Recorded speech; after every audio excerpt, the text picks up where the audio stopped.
ভাই 8 বছর তো প্রায় ওয়াজ করেছি, এখন চিন্তা ভাবনা আছে যে সিনেমা অঙ্গনে অভিনয় করার। হ্যাঁ, শিক্ষাগত যোগ্যতা কি বল? আমার শিক্ষাগত যোগ্যতা আমি মাওলানা। মাওলানা বলতে হ্যাফজখানায় পড়েছিলাম, হ্যাফজে পড়েছি, বাট দাওয়া কমপ্লিট করেছি।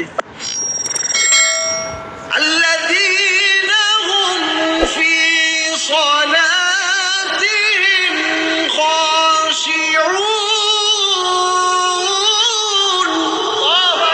আমার ভাইরা বন্ধুরা, আল্লাহ রাব্বুল আলামিন এক নম্বর গুণের কথা বললেন।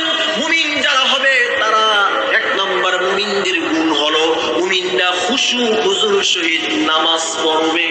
আপনার হেদায়েতের মালিক তো আসলে আল্লাহ পাক, এটা তো দুনিয়ার কোনো মানুষ না, এটা আসলে তার ব্যাপার, আল্লাহর ব্যাপার। ইন্নাকা লা তাহদি মান আহবাবতা ওয়ালাকিন্নাল্লাহু ইয়াহদি মান ইয়াশা। তার মানে আপনি কি স্বীকার করবেন যে আপনি পথভ্রষ্ট?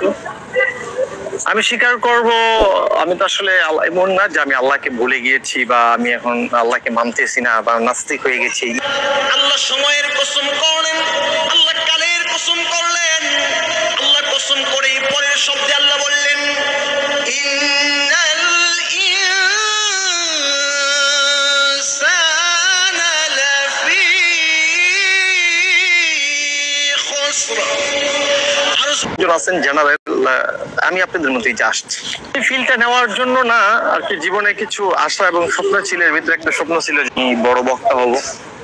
তখন আর কি বড় বক্তা হলাম, ওয়াজ মাহফিলে ওয়াজ করলাম, লক্ষ লক্ষ জনতা আসতো আমার মাহফিলে। আপনি ইউটিউবে সার্চ করলে পাবেন, মাওলানা ওমর ফারুক আল আজমি লিখলে অসংখ্য আমার ওয়াজ আছে, সেখানে হাজার হাজার জনতা। পরবর্তীতে ভাবলাম যে একটু সিনেমা টিনেমা করি, ওয়াজ অনেক করলাম, এখন সিনেমা করি।